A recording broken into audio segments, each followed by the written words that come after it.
Қайырлы күн менің гүлсүйгіш достарым. Міне сіздерге осыдан бір апта бұрын 14 февральда осы гүлді көрсеткен болатынмын. 14 ақпан күні түсіріп ауырып тұр деп көмек сұрадым, комментарий жаза отырыңыздар дедім.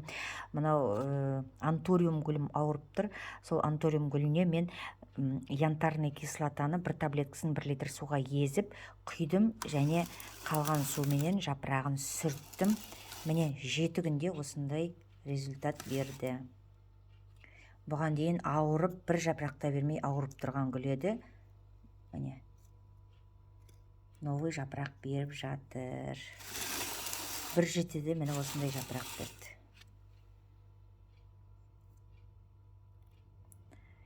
Янтарный кислота. Енді осы антуриум гүлімді қазір тамырын бүлдірмей, қозғамай, горшогінен түсірмей, фитильный поливке қойғым келіп тұр. Бұл да суды жақсы көретін гүл. Фитильный поливке қойып, алаңсыз отырайын. Әйтпесе тағы да кеуіп қалып, су құюға ұмытып кетіп, тағы да ауырып қалу мүмкін. Сол үшін фитильный поливке қояйын деп жатырмын. Ол үшін міне мынандай синтетический жібін алдым. Қазір астынан саламын жібін. Сосын мынандай одноразовый ыдыс. Үстін тестімде, төбесін тестімде. Осыған қазір фитильный поливмен үстіне қоям, астына су құям, сонда көрініп тұрады. Солай жасайын деп тұрмын.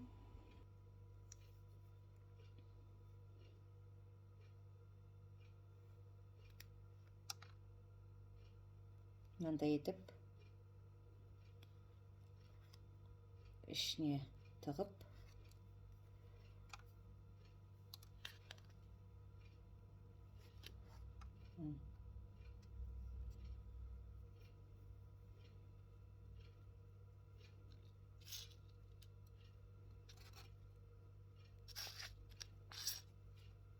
қазір топырағы дымқыл болып тұр, тағы да су құйып, чтобы мына жұмыс жасау үшін фитильный полив жұмыс жасау үшін міне осылай қойып, міне осындай қылып қойғым келіп тұр, су құйып.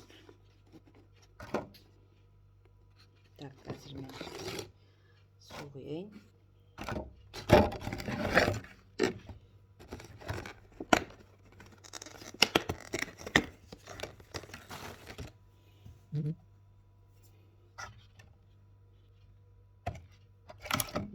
Дымқыл топырағына қазір янтарный кислота суды құям.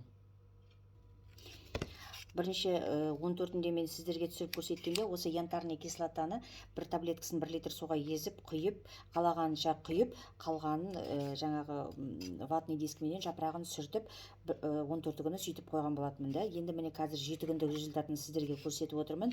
Сол 7 күннің ортасында мен таза су құйдым. Просто таза су құйдым. Аздап кетті ғой енді. Енді қазір мына янтарный кислотаны бір таблеткасын 1 литр суға езіп, тағы да мен қазір құям.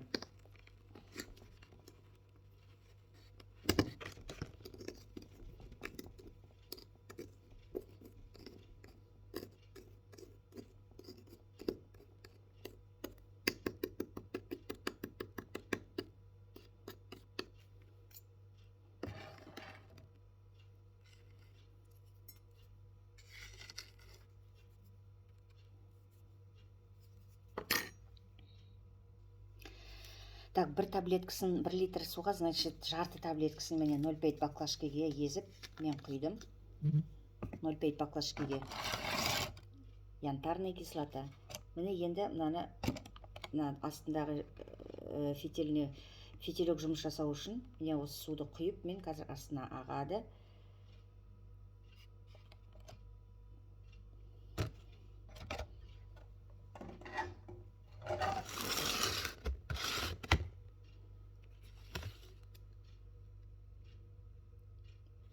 Кішкене кислый почва болу керек дейді. Қазір янтарный кислотаны құйып жатырмын суын. Енді бір демалыстан кейін қараймыз қандай болатынын. Сол бір демалыс фитильный поливқа қойып қояйын деп тұрмын енді.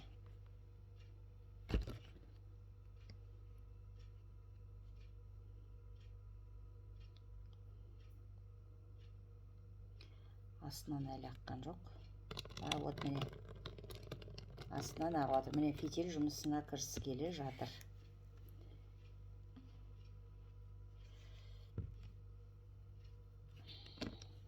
Міне фитилінен ағып жатыр.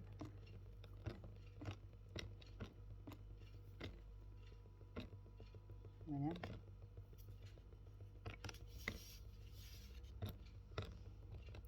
қазір енді мына астындағы контейнердің қақпағын жауып, жаңадандай төбесін тесіп, қақпағын тесіп, андай қылып әзірлеп қойдым. Енді соған қазір фитилін салып қоямыз. Міне фитиль су болды. Енді мен мынаған су құйып алайын контейнеріне, сосын жабамын. Қалған суды құйып жібердім. Міне фитильный поливке отырғыздық. Жаңағы янтарный кислота қосылған суымызды құйып, үстінен құйдым. Астынан ақты, фитиль жұмысына кірісті. Міне.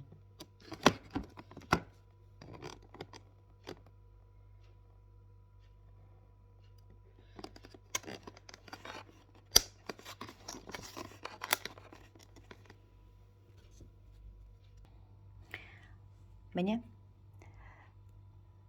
янтарный кислота қосылған суды құйып, фитиль жұмысқа кірісті.